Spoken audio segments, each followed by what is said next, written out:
Greetings comic book fans, welcome once again to the Dude Cave. I'm Jason and you are watching my weekly comic book reviews for the third week of June 2016. It was a big week this week, so without further ado, let's get into those reviews. So first up as always is the rapid fire roundup. This is the part of the video where I take the books that did not make my comics of the week and I talk about them, tell you what I liked, what I disliked, and give each book a score out of 5 stars. The aim is to do each book, give each book about 30 seconds to a minute. That doesn't always work out though, but that's the target always. So yeah, this week in this part of the video we've got 17 books to get through, so without further ado, let's get this thing moving along. So we're going to kick it off with DC, and we've got Batman #1, and this is Tom King's first full issue as the new writer of Batman, and I really like his take on Batman. This issue sees Batman, basically there's this plane going to crash into this shopping centre in Gotham, and Batman has to stop it, but nobody else is available to help him from the Justice League, so he's going to sacrifice himself to kind of save these people in the plaza and on the plane.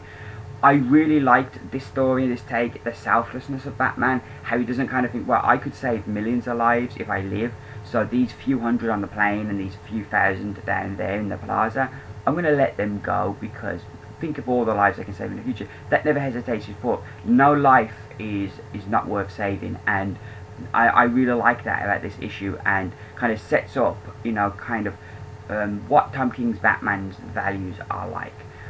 The whole issue though does seem to be a build to the end where these two mysterious characters on the cover were introduced to them on the last page, and I kind of feel the real meat and potatoes of the story is going to start next issue, and this was very much kind of an introductory issue to get the feel for Tom King's Batman.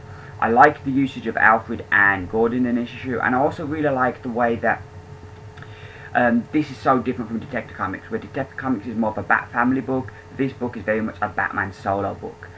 Really good start to this. I really enjoyed it. The art I felt mainly was good. There were a couple of times with faces and stuff where people started to look a bit strange, but overall I enjoyed the art, and I thought that good first issue, and I give Batman #1 4 stars out of 5.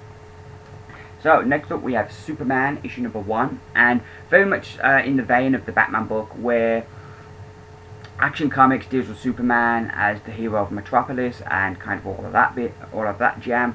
This is more the Superman family, the Superman, Lois, and their son Jonathan. I feel it's in the right hands to have a book about their son, because Peter Tomasi and Pat Gleason did such a great job with Batman and Robin and writing Damian, that I'm really interested in what they're going to do with this book, and I'm confident it's in safe hands.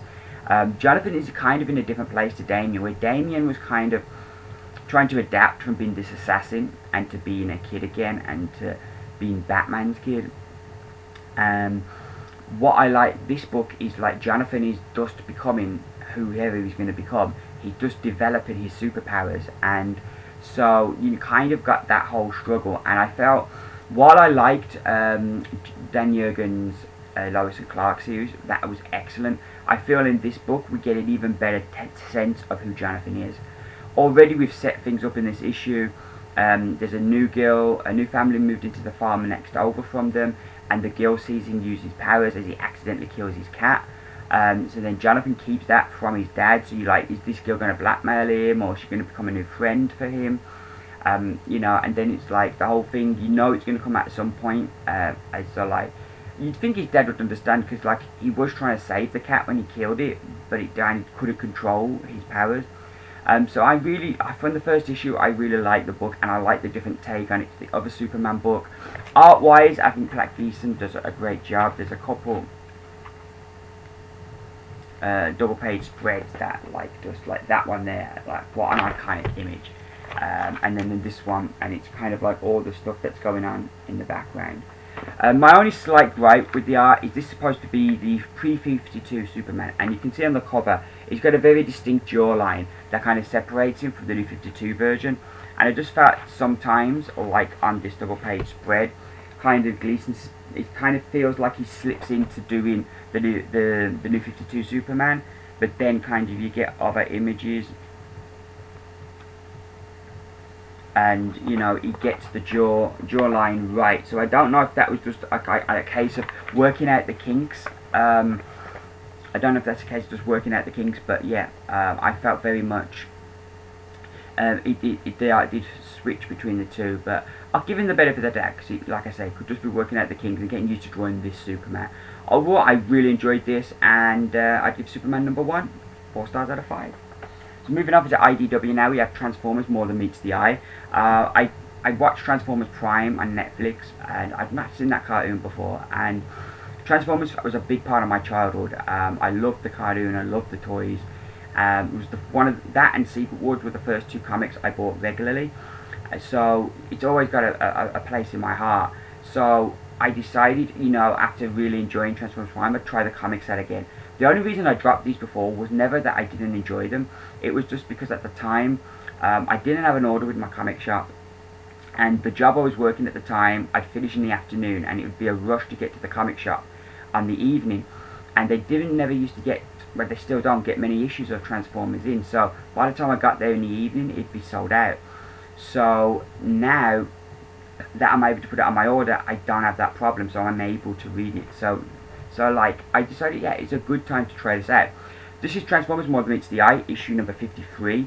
This follows a group of Transformers that have left Cybertron. The war is finished between the Autobots and the Decepticons, and originally Rodimus took this group to find the last knights of Cybertron, but I gather the story's moved on since then.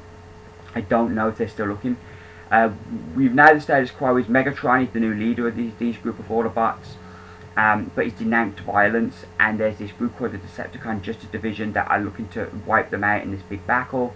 So they're getting ready for this big battle, and so, but like, can they convince Megatron to fight, because like he's their big weapon, but they're looking to fight this battle, but so I like that twist on Megatron. I thought that was really interesting. It's also interesting how a lot of them are settling down now, which I think is a really interesting dynamic, because for human beings, relationships, part of how you show your love is through, for no better word for it, is through having sex with each other and kissing and holding hands. Transformers don't need to procreate. I don't know if they feel physical pleasure because they're machines. So like, when you look at a relationship with 2 Transformers, it's kind of like more about connecting with somebody, and like, which is kind of one aspect of human love, but like, there's so much more to human love. So I find it a really interesting dynamic here, and kind of what does being in a relationship mean for a Transformer. And so I think that's an interesting direction to take some of these characters as well. But overall, I really enjoyed this. Found it really easy to get into, and I give Transformers More Than Meets the Eye, issue number 53, 4 stars out of 5. So next up we have Transformers. This is the main book, Transformers issue 54. The current storyline, All Hail Optimus. And Optimus has returned from the dead. And with his group of Autobots, we've got Thundercracker, who's become an Autobot. Soundwave with his group of Decepticons, and kind of they're all peaceful now. But there's this other group of Decepticons led by Galvatron that kind of want to stir things up. Then you've got the humans, who aren't Optimus Prime's biggest fan for some reason. So you've got all these different battles going on different fronts. Galvatron has found the Combiner Enigma on Earth. That means he can now make any Transformer combine and join to make a bigger robot. So you've got all these interesting things going on. I like this battle. They managed to defeat Galvatron, but there's a cost. And I love that there's a cost, because it shows that, like, you know, yeah, they won the day, but there's a cost to it, and it makes the victory mean more and the battle mean more because there was a cost to it. So I like that. I like where the book ends up. Like I said, I did find it more difficult to get into. With the other book, I'll quickly show you. It's got a previously kind of story so far, a little box there with a little bit of writing. With this one, it has the previously kind of section here, which is kind of more, it seems to be more of a puzzle, kind of figuring out what's going on. So I did find this one hard to get into, but once I got into it, I enjoyed it, and I give Transformers issue 54 4 stars out of 5. So next up we have Transformers Till All Are One, issue number 1. This was kind of the reason I decided to pick them up as well, because I knew there was a first issue coming out, so I figured that this would be easy to get into. However, one thing I must add is the Transformer books. They have this reader's guide in the back, which is really good and kind of brings you up to date on all the storylines and kind of the reading order and what you need to have read if you kind of really want to get all clued in. So that's going to come really useful for me in trying to get the back issues. This one follows them on all of the start again. This one follows the Transformers on Cybertron. Starscream is in charge, but he's got this secret police called the Badgeless, and there's this Transformer who's died called Swindle, and he has got some secrets, and there's rumours that he's alive. Starscream's kind of freaking out because he doesn't want these secrets to be revealed, so he's getting his secret police to go around killing Decepticons and taking their memory to try and find out where Swindle is. Add to that kind of wrinkle, you've then got Windblade and Obsidian, who are trying to investigate Starscream and what's going on with his secret police, and they kind of bring Ironhide into it all. And then we've got Onslaught and the Combaticons, who are kind of still mourning the death of their comrades Swindle, and somebody's sending them messages to kind of that Swindle's not dead. I enjoyed this. I found out the 3 books the easiest to jump into. It sets up lots of different stories, like that I mentioned there, that each story is given its time to build up. I love where it ends with it looking like everything's going to be revealed that Starscream's been up to. I just really enjoyed this. I thought it was really good. Also find it interesting that the Transformers have got this news crew, and kind of they're bringing that kind of element into it, that they're like, they've got like TV news who are reporting, trying to reveal everything. A lot of interesting wrinkles in this book, and I thought it was a good start. Very easy to get into, very accessible, and an enjoyable read if you like the Transformers. So to give Transformers Till All Are One, issue number 1, 5 stars out of 5. Moving along to Image now, we have Lazarus, issue 52. This is just another great book, great series. We kind of pick up where we left off last time with a new story arc called The Call. We get to see that Forever is still recovering, and there's this other younger version of her. And so you kind of, are they cloned, or what's the deal there with the Lazaruses? I love seeing the political maneuvers as Joanna kind of trying to keep the younger Forever isolated, but then recognizing as well that there's loneliness there. So kind of she sets about kind of solving that problem while solving the problem of Forever's new friendship as well. This is a really good start. This issue felt like it was laying down the markers for this arc, so I really liked that, and I just continually enjoyed this series. It's a really good book, and I give Lazarus issue number 22 5 stars out of 5. We then move into Marvel. I have the Astonishing Ant-Man issue number 9. This will be the last issue of Ant-Man I'm getting, because I kind of was reading this and I kind of recognise it's good, and Spencer writes these kind of shady heroes or lackluster villains really well, and I could say, and it's like a heist issue, and this team that Ant-Man's put together is really funny, and it's an enjoyable book, but I just wasn't into it. I just kind of like, I'm so over this. I want to see us get to where the story was. Issue 1 was the reveal that Ant-Man is in prison, and issue 9 we're still not nearer to that, and I just kind of, I've lost patience with this series. So this will be the last issue, but like, I do recognise overall though it was a good issue on it, but I just wasn't into it. So I'm going to give Astonishing Ant-Man 3 stars out of 5. We then have Black Widow issue number 4, another book I was thinking of dropping, silly me, but I read this, I loved it. I thought this was the best issue of the series thus far. The balance between the art and the writing was just perfect. Sam Lee's just such a great storyteller, and it's always great to see his art. But I felt we got a lot more information here, and kind of we understand the story a lot better and what's going on a lot better with this issue. A really enjoyable read, and I give Black Widow issue number 4 5 stars out of 5. We then have Civil War 2 issue number 2. I felt this issue I kind of had problems with. I felt the Inhumans, I felt they were looking to escalate things rather quickly. I thought first wouldn't they go through diplomatic channels before kind of threatening to destroy buildings. I know they're upset that they've had one of their own snatched, but still, you think that they would kind of act. I don't see how destroying Tony Stark's building going to get their missing Inhuman back. I kind of am frustrated as well that none of the other heroes are questioning, should we be trusting this kid's visions? How do we know that by acting on his visions isn't going to create what he's seeing, and that why if we do nothing, that thing might not come to pass? So yeah, I'm a bit frustrated that none of the heroes are kind of like, yeah, Iron Man's actually got a point. So yeah, I'm a bit frustrated by that. And I kind of feel the issue, in the first Civil War, I found it was a bit more straightforward. I feel this issue's a lot more complex, so you don't get that guttural of, yes, I'm on this side or that side. Though so far I must say I'm more on Iron Man's side, because like I say, I can't understand why they can't see we need to know more about this kid and how his powers work before we blindly follow his visions of the future. So yeah, there were good things in here. I thought some of the dialogue was great, particularly like between Iron Man and Medusa and Iron Man and Ulysses. I thought those were great scenes with some great dialogue. But overall, I did find this frustrating. The art is also really good. So there are good points to the book, but this was the first issue where I kind of felt, I felt like, wouldn't more superheroes be coming out on Iron Man's side saying, look, this is a bit, yeah. But anywho, I'd give Civil War 2, issue number 2, 3 stars out of 5. So next up we have Deadpool, issue number 14. It says it's a Civil War 2 tie-in. We get kind of through the Mercs with money and Deadpool's eyes the beginning of Civil War 2 when they take down the Celestial. But I did like how the writers kind of tied that into the story we've got here of the Mercs with money becoming dissatisfied with work for Deadpool, and kind of the lack of credit and the lack of funds they're getting from working for him. So I liked how they kind of weaved that into that bit of Civil War 2. Though if you're buying this thinking it's going to have a big piece of Civil War 2 in it, you'd be disappointed. It's just kind of showing you that first battle from Deadpool's eyes. I really like the opening scene with Deadpool and his wife. I thought that was funny.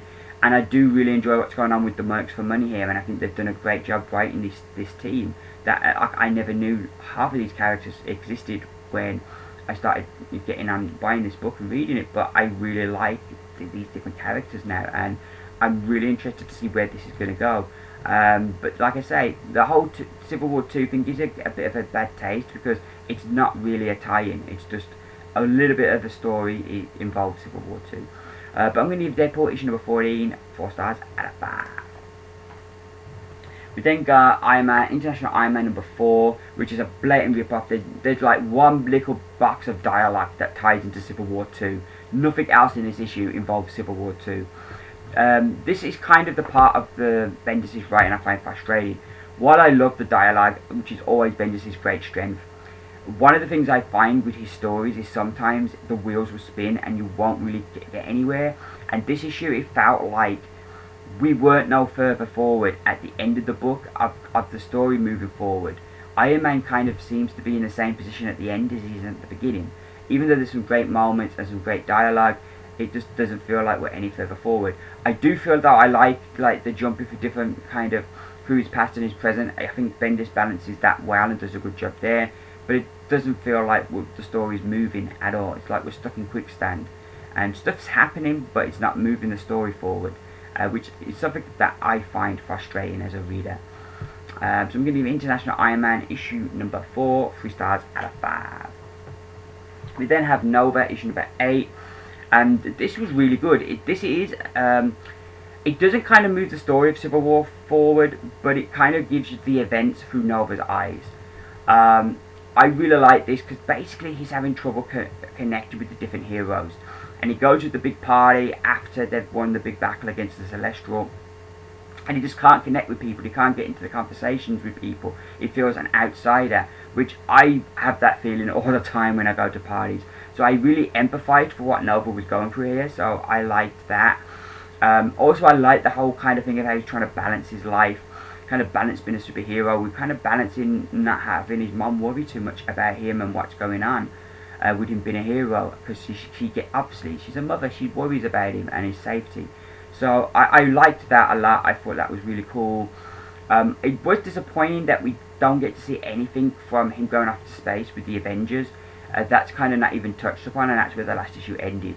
I know they're following that in all different Avengers, but it still would have been nice to have got a mention, where does this fit in with that story. But anywho, I enjoyed this overall, and I give Nova number 8 4 stars out of 5. Next up we have Star Wars issue number 20. And this is kind of what they do between story arcs, where we have our Obi-Wan Kenobi story, and Jabba's hired this Wookiee bounty hunter to kind of take Obi-Wan Kenobi out for what happened during the water drought. I enjoyed the book. It was a fun story. Doesn't blow you away, but I always find these stories with Obi-Wan interesting, and it was fun, and I like the flow of the story. My one kind of problem with it is the art. I don't know what's going on with the art. That is like very kind of looks like it's kind of somehow from a photograph. It looks very much like that kind of art, and I don't know if the artist it does a digital kind of thing on this computer where it can change photographs into like comic book images, or if it's the way that he draws, does he trace, I don't know what's going on here, but I kind of feel a bit uneasy, and I think if I understood the process better, I probably wouldn't feel so uneasy, because there's a lot of good art, but I love it. It just looks like, it looks too photorealistic to be a picture, if you get what I mean, and I'm a bit uneasy what's going on here with the images.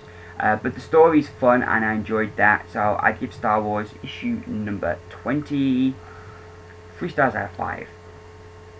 We then have Uncanny X-Men issue number 8, and this continues their Apocalypse War storyline. We get to see Cyclops taking on Phantom X. I did kind of feel the scene was a bit silly, because like they're hiding in this alleyway, around the Cyclops escaped, and she's hiding from Genocide, who's around the corner with Warren, and she's listening to what they're saying, and you kind of then, she has this big fight with Phantom X, and I know some of it's supposed to take place in their mind, but you kind of think that there's this fight going on, how come none of the guards or nobody's heard this?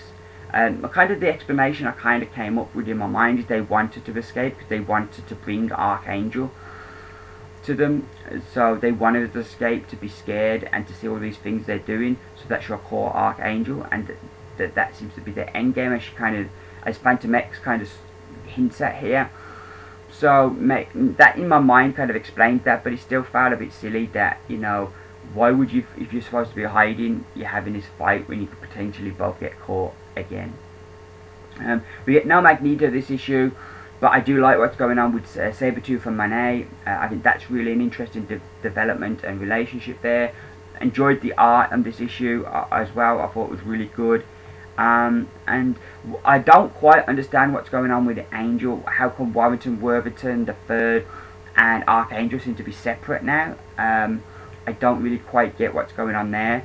But overall, I enjoyed this issue, and I'd give Uncanny X-Men issue number 8 of 4 stars out of 5. We then get Doctor Who, 10th Doctor Adventures, Year 2, issue number 11. This was a really nice start to a story, and a real classic feel to this type of story that they're telling here.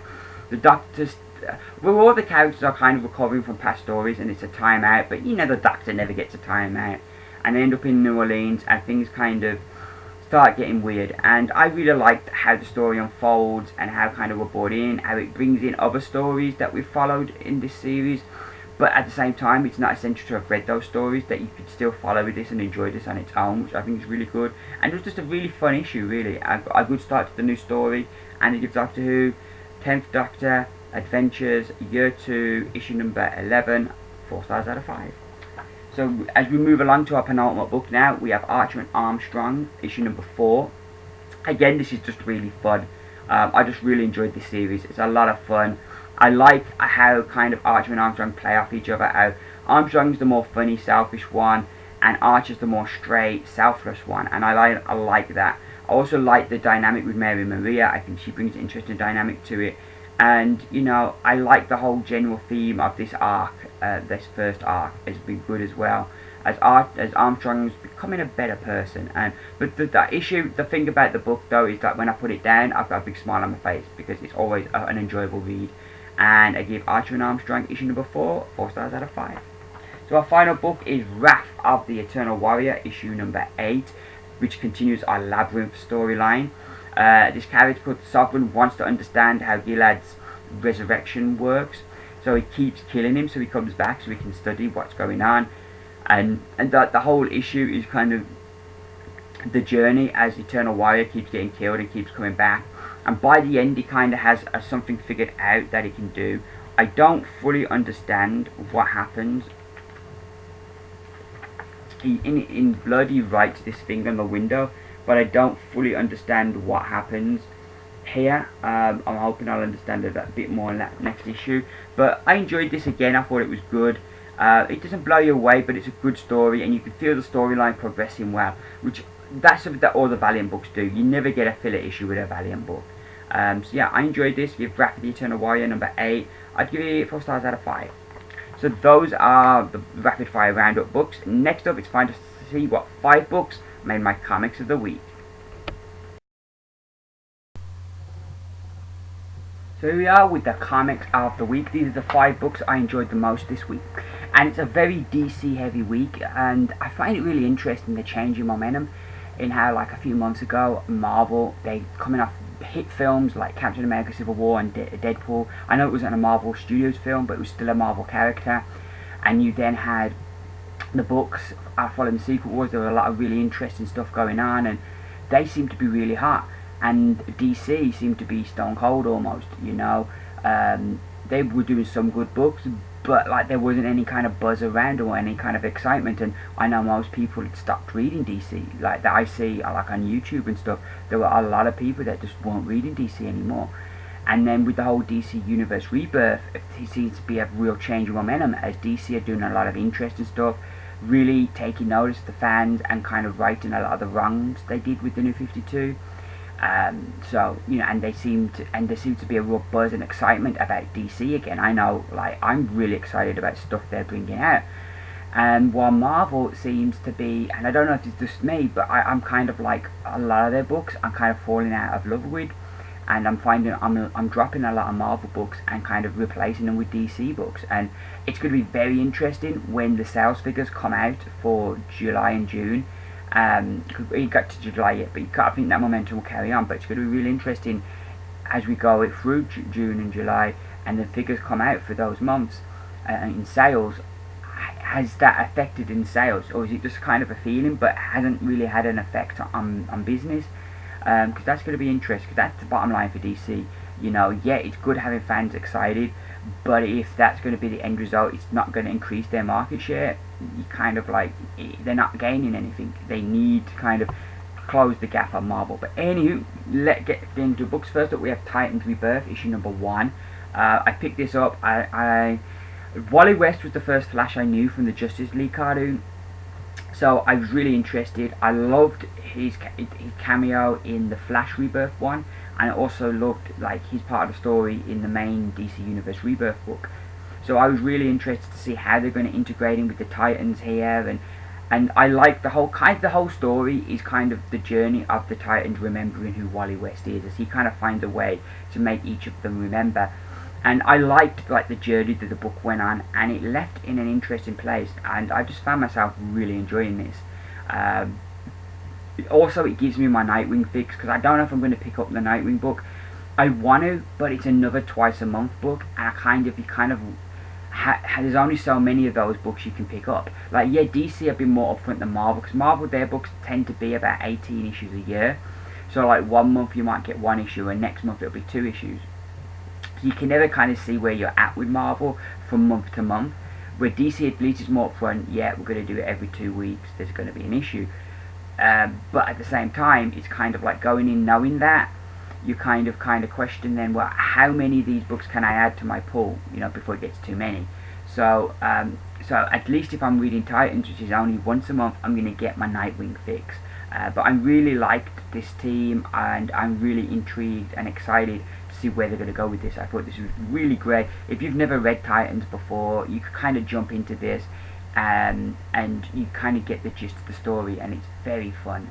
Titans Rebirth number 1 is one of my comics of the week. So next up we have Green Arrow, issue number 1, and I really enjoyed this. When I sat down, after the initial shock of kind of the last page, I was like a big smile on my face and thought, thank you, I've got Green Arrow back. It was so good. I love the stuff they're doing with Black Canary and Ollie, and that. I also love the whole kind of theme of the issue of that Black Canary and his sister Emiko are the only people in his life that he's not paying to be there. So I like that wrinkle, and does he really have any friends? I like the whole kind of social conscience of Green Arrow in this. I thought they got that spot on. Yeah, this was just everything I wanted in a Green Arrow book. And even the art, I enjoyed the art, and sometimes it's just like little simple things, like, you know, the outfit I feel is a bit more like the TV show, but I just love the whole goatee thing. I think that's really cool. Yeah, this was just what I wanted in a Green Arrow book. Really enjoyed it, and yeah, I'm at Green Arrow issue number 1, one of my comics of the week. We then have Han Solo, issue number 1. And like, one of the problems when you write a book based off on a character from a movie or TV is you need to get that voice of the character right, and I think Marjorie Liu here does just an outstanding job of not just getting Han Solo's voice and getting what he's like, but even the characters around him, she just gets spot on, and she does a tremendous job. I think out of all the miniseries we've had for Star Wars, from like Poe Dameron to Chewbacca to Lando Calrissian to Princess Leia to Anakin and Obi-Wan, I think all the miniseries they've had, I think this is the one that I think has started the strongest and I'm most excited about, and it's lived up to that excitement as well, which is probably one of the reasons as well I made it one of my comics of the week, because going into this I was excited for it, and coming out of it I was still just as excited, and I really enjoyed it. I like the whole story, and kind of like it feels very authentic for Han Solo, and I kind of like where his character's at, because it's between A New Hope and Empire, and so he's not quite the scoundrel he was, but he's not quite fully a hero yet, but he's on that path. So I just really enjoyed this. If you're a Han Solo fan or Star Wars fan, this is definitely well worth picking up, and I give Han Solo issue number 1 one of my comics of the week. So next up we have Green Lanterns issue number 1. This is kind of like a buddy cop kind of thing, but based as the Green Lanterns. I like how the interactions between Simon and Jessica, and how they're different, but they're both rookies and they're still both learning. I like the whole Red Lantern stuff that's going on in the background, and that feels like it's building to something. And I think this issue did a really good job of placing everything and setting things up. And yeah, I really enjoyed it. I kind of went into this not really quite sure, because this initially was going to be one of the books I was not going to pick up, but I'm just really liking what they're doing with Jessica Cruz, and I just felt they continued the good work with her character here, and I feel I really enjoyed this. I'm trying to see who's the one. Oh, Humphries is the writer.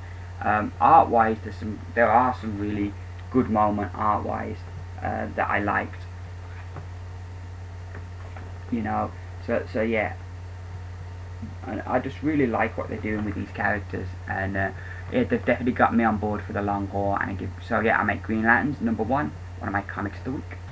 So our final comic of the week, it is a big boy. It is Dark Knight Returns: The Last Crusade.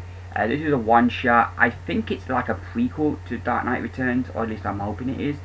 I've got Dark Knight Returns on my shelf, which but I was waiting till this came out to get reading that. And then I've got to pick up the second one, and then I can start reading Dark Knight 3. I went into this a bit nervous, just because Frank Miller is a guy who's got a fantastic back catalogue and has done some fantastic books, but kind of like, has he still got that mojo? And so I was a bit nervous picking this book up. Would it work? But he and Brian Azzarello do a great job, and John Romita Jr. on art as well does a great job in crafting together a really great issue. I would show the art, but it's difficult, because like the way that it is, because like it'll bend my book too much. But I just thought I really liked Romita's art. I thought he really captured it. There's kind of, it's one tale, but there's kind of two parts of the story. The one is Joker, he's been put in Arkham, and it's kind of his breakout of Arkham. So you've got that story as you kind of see his machinations, if I can say that word properly, and you can see him kind of angling his way to his release, and kind of in his own insane way there is a plan, there's a method in his madness. We then have Batman, and kind of he's not sure if Robin is up to the task. He's getting older now and he's starting to feel it, and he needs to hand the mantle over, but he's not sure if Robin's up to it, because he's worried that Jason Todd takes too much pleasure in beating up the criminals. So kind of that's the whole kind of deal, and it's this journey to Jason Todd confronting the Joker, which we know that's not going to end in anything good, and you know how it ends up there, as he kind of feels that Batman increasingly does not trust him. So yeah, I really enjoyed this. I thought it was a really well crafted story. The art worked really well for me. I loved how the Joker was written here, in that like, yeah, he is totally insane, but like there was also a plan and a method to his madness. One of my favourite Joker moments was like the security guard is like, you know, shut up, and he's like, or what, you're going to put me in prison, you're going to beat me up, or what? And it's kind of like, he kind of reverses the power. Even though he's the one being arrested, he suddenly has all the power, because there's nothing the guard can do that's going to make him shut up. So I really like that scene, and kind of really shows, you know, that the Joker, yeah, he's insane and he's unpredictable, but there's also a method to what he does. and how he can kind of switch the power on people even though he's the one in handcuffs. I love that scene. And the whole story in the book as well, I thought they got across really well the effects of being Batman, which I don't think we always get. I think sometimes like the heroes are kind of almost impervious to kind of all the costs of being a hero and the effects it would have on your body, and I feel that's something that they did really well here in kind of getting that across. But yeah, really enjoyed this. I kind of was blown away because I was a bit nervous going into it, and it was an expensive book. It was $6.99. I'm not sure how many pages you get for that, but it is like a small graphic novel. Really good stuff. And yeah, I make Dark Knight Returns, The Last Crusade, one of my comics of the week. So that's me done for another week. This was my second attempt at doing this video. My first one was like 50 minutes long. I was like, that's too long. I couldn't in all conscience like upload a video that long. So I've reshot it, and hopefully this turns out to be shorter. Thank you very much for watching my vid. I will be back in a couple of days with a Comic Haul Weekly video, and hopefully be back next Monday with another review video. I hope you've all had a good week. Hope you enjoyed the video. If you did, please give me those beautiful thumbs up. All that leaves me to say is that I've been Jason, coming to you from the Dude Cave with my weekly comic reviews. Keep reading, and bye for now.